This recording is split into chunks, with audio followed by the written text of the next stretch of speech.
मंच पर आसीन आज के मुख्य वक्ता doctor Manoj Sharma, doctor SP. Singh, महाविद्यालय की चीफ डॉक्टर बीना अग्रवाल जी, नए कोऑर्डिनेटर डॉक्टर ममता श्याम जी, विभागाध्यक्ष डॉक्टर विक्रम मुनि जी, मेरे महाविद्यालय के अन्य शिक्षक साथी डॉक्टर विकास Verma, doctor Rajkumar ji, doctor Mohammad Salim, doctor चरण सिंह जी, विभागीय साथी शिवानी चौधरी, चिन्मय कौशिक जी, रिसर्च स्कॉलर और प्यारे छात्र छात्रा। मैं अपनी बात दो पार्ट में डिवाइड करना चाहता हूँ। पहला तो ये कि आपके मन में ये विचार आता होगा कि नेट की तैयारी क्यों करें। इस क्वेश्चन का यदि आंसर मिल जाए कि क्यों करें, तभी तो हम सोचेंगे कि कैसे करें। तो यदि हम ये सोच लें कि क्यों करें, तो मुझे लगता है कि मोटिवेट होने के बाद फिर कैसे करें उसके लिए तो रास्ते हम ढूंढ लेंगे। तो क्यों करें, यदि इसका फोकस स्टार्ट करते हैं, ये तीन रिसर्च स्कॉलर और एक चौथी कॉमर्स से बाई चांस आई है, इनको यहाँ पर आपके सामने प्रेजेंट करने का मेरा केवल यही उद्देश्य था कि आप इनसे सीखें, इनके एक्सपीरियंस को सीखें। आप MSc तक आए, मुझे नहीं लगता कितने आप में से इतने हैं जो बाई चॉइस आए। 10th के बाद 12th के बाद BSc के बाद MSc, एडमिशन लेते गए, करते चले गए। MSc करने के बाद ये दिमाग में आता है कि अब क्या करें। हो सकता है आप में से कुछ ऐसे हों जिन्होंने पहले से ये सोचा होगा कि MSc करना है, मैथमेटिक्स में करना है, उसके बाद क्या करना है ये भी आपने डिसाइड किया होगा। लेकिन लगता है कि कम होंगे। 25 साल से मैं भी टीचिंग में हूँ, तो मुझे पता है इस तरह के विद्यार्थी कम होते हैं।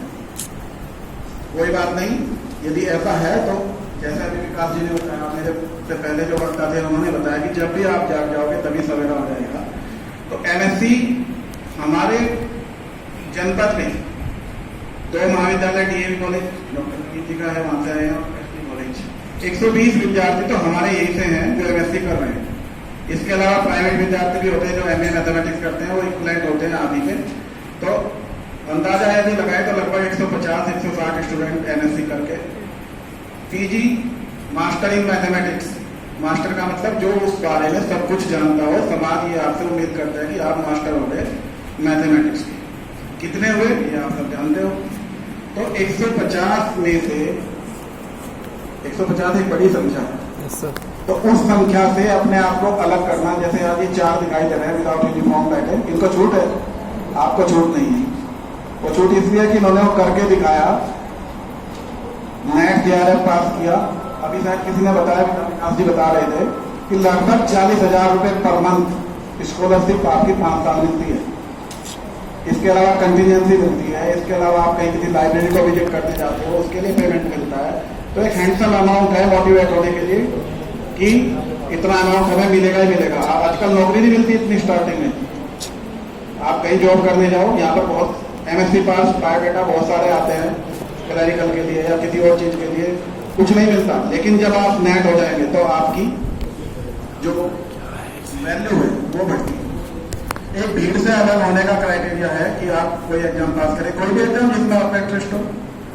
दूसरी बात यह है कि डिग्री कॉलेज में नौकरी के लिए कंपलसरी है कि नेट आपको पास करना है। PhD करने के लिए कंपलसरी है कि नेट आपको पास करना है। तो डिग्री कॉलेज की नौकरी मुझे लगता है सभी को अच्छी लगती होगी आपको। शायद कोई ऐसा हो जिसको नहीं लगता। PG में जो आ गया उसका मन करता है कि मैं भी टीचर बनूं, डिग्री कॉलेज में बनूं तो और भी अच्छा है। पिछले बहुत दिनों से एक नया ट्रेंड चला है कि टॉपर बच्चे आते हैं, लड़के और लड़कियां, और पता चलता है कि BEd में एडमिशन ले लिया। उस ट्रैक को भूल गए जिस ट्रैक की वजह से आपने PG में एडमिशन लिया था। तो सबसे पहले तो अपने आप को मोटिवेट कीजिए कि हमें कुछ करके दिखाना है, भीड़ से अलग दिखाना है। आपके शहर में यदि एक साल में 150 स्टूडेंट MSc कर रहे हैं तो नेट या JRF करने वाले 2 या 3 ही होते हैं। तो उन 2-3 की वैल्यू ज्यादा होगी या 150 की वैल्यू ज्यादा होगी, आपको सबको पता है। तो अपने आप को भीड़ से अलग करके एक नौकरी की गारंटी हो गई। अब इस बेटी का डिग्री कॉलेज के जो अभी इंटरव्यू है उसका सिलेक्शन हो गया, आज या कल कुछ दिन का समय है तो डिग्री कॉलेज में टीचर होंगी। ऐसी जो पुलकित आपके साथ बैठे हैं, इनका इंटरव्यू है, अभी BTech का एग्जाम पास हो गया और इंटरव्यू होना है, उसके बाद ये भी डिग्री कॉलेज में दिखाई देंगे। तो यदि आपको इनका लाइफ स्टाइल अच्छा लगता है तो आपको नेट की तैयारी करनी चाहिए। सबसे पहली बात तो। दूसरी बात, जैसे मेरे पूर्व वक्ताओं ने बताया कि कैसे करें, बहुत अच्छी तरह से सब कुछ समझा।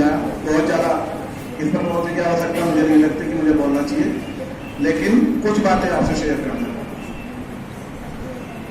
आप जिस समय पर जिस स्टेज पर हैं, जैसे आज आप एमएससी कर रहे हैं, आप एमएससी करते समय अपने मन से ये पूछे कि हम कितना समय एमएससी के लिए देते हैं। आपका कोई भी एक टॉपिक है, मान लीजिए टोपोलॉजी की बुक आप पढ़ रहे हैं, तो क्या हम ये नहीं देखते कि पिछले सालों के पेपर उठाए और 10 क्वेश्चन में से कोई 5 इस तरह के रख दिए जाए कि हमारे मार्क्स अच्छे आते हैं? ऐसा सोचते हैं ना? तो यही जो टेंडेंसी है सोचने की, यही आपको नेट से दूर करती है। आप किसी भी आज घर जाकर कोई भी एक टॉपिक उठा लीजिए जो आपको सबसे अच्छी लगती है, कोई भी टॉपिक, रियल अच्छा लगता है रियल उठा लीजिए, टोपोलॉजी अच्छी लगती है टोपोलॉजी उठा लीजिए, जो भी आपका मन हो, और उसके कोई वो 2 पेज पढ़िए जो आपको सबसे अच्छे लगते हैं। सबसे अच्छे से मतलब जो आपने सबसे अच्छी तरह से पढ़े। उसके बाद उसी में जरा पेज को दोबारा पढ़ना और फिर देखना कि मोर देन 80% टॉपिक तो ऐसे हैं जो इन 2 पेज के हम जानते ही नहीं है, जबकि वो आपका फेवरेट टॉपिक है और वो पेज भी आपके फेवरेट हैं जो आपने पढ़ रखे हैं। उसमें से भी 80% चीजें ऐसी होगी जो आपने नहीं पढ़ी।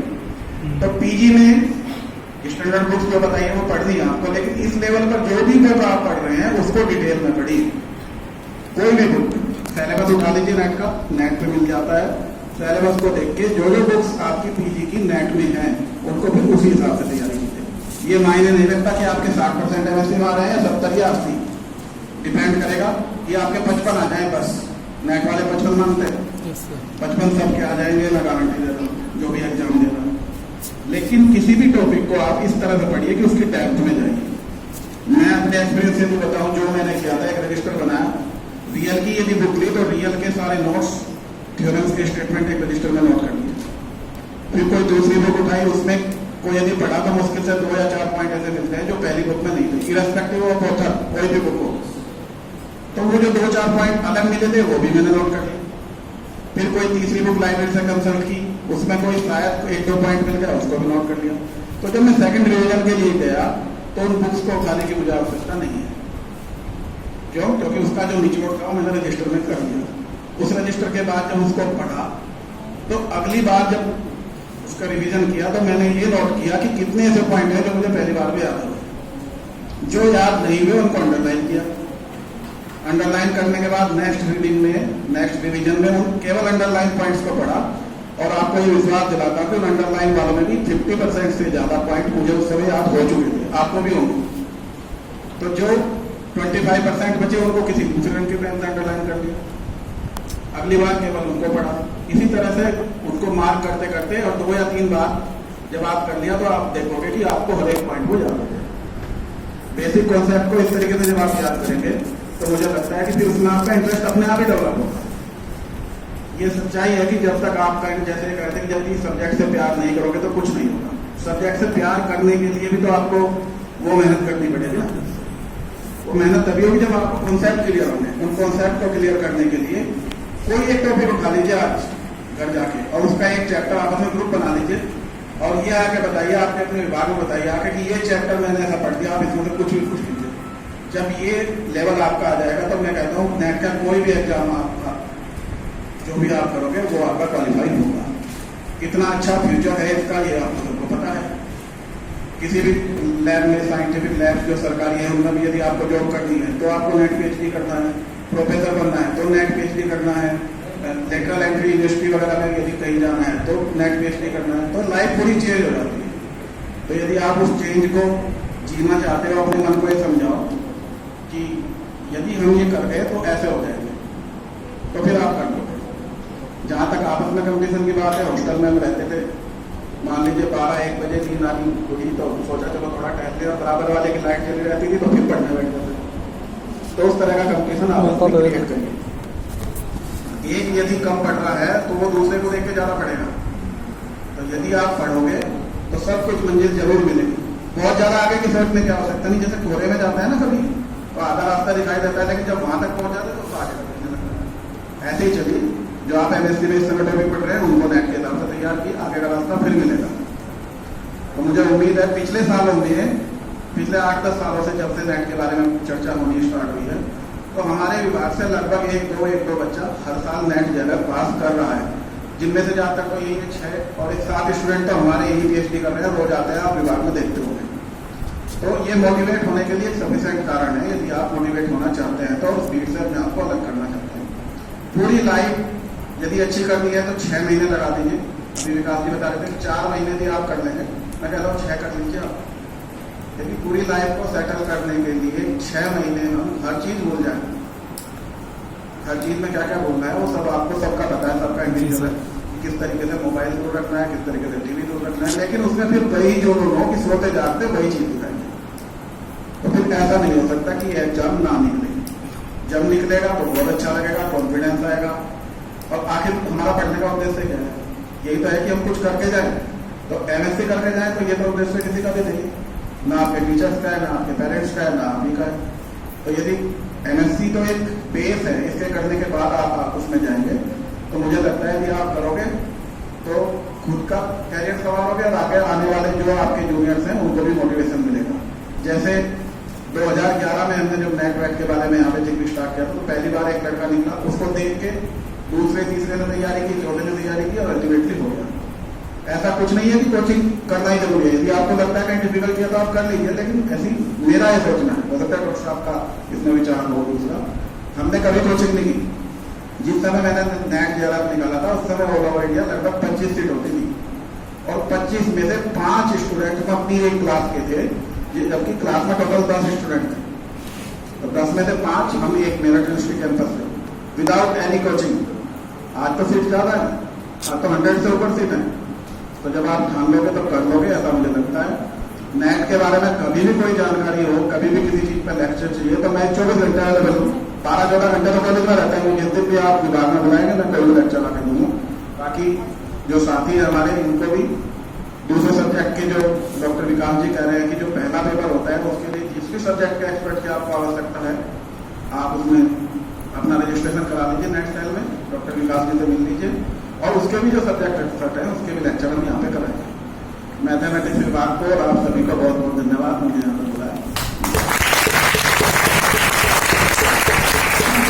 Thank you so much sir कि आपने हम सब यहाँ पे आप उपस्थित हुए। अब मैं विभागाध्यक्ष डॉक्टर इकबल पुंडीर मैम को मंच पे बुलाऊंगी कि वे सभी मुख्य वक्ताओं का धन्यवाद दें।